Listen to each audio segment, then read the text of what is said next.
Hello and welcome back to all my subscribers, and if you're not a subscriber, why not? Today I found something really interesting, for me at least, in the Dr. Dobbs journals that I've been using previously and looking up old stuff. So these are computer magazines, mostly related to software development back from the sort of late 70s into the sort of 90s, early 90s.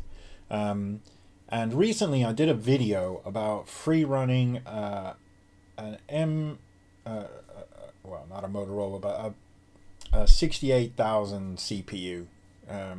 So a 68K CPU.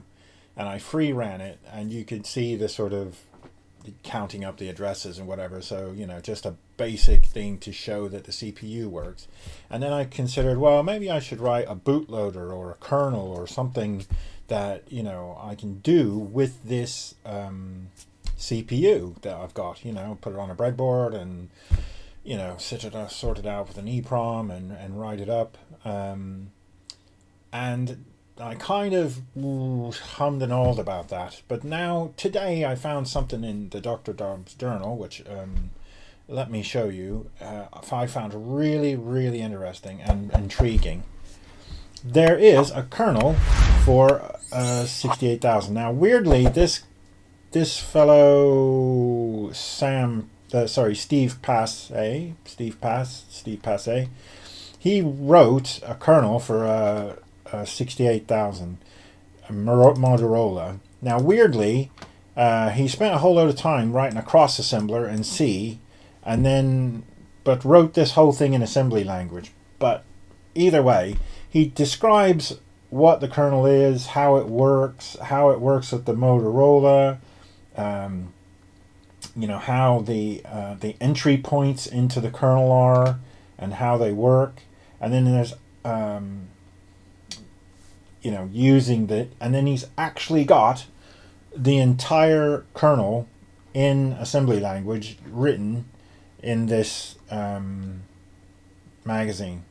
So, copying this would be a bit of a nightmare because it goes on for pages and pages and pages. But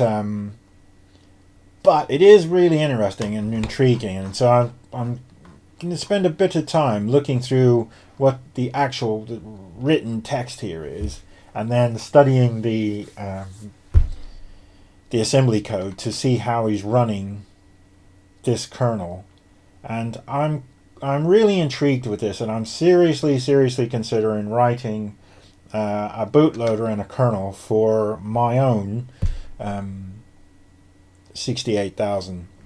But I just thought I'd come across this today and show you once again that it is worth getting a hold of these Dr. Dobbs. If you're interested in software development, these Dr. Dobbs journals are available on the Internet Archive. You can download the whole raft of them. There's loads and loads. I think this is number 8 out of 16 or 20 that I've downloaded.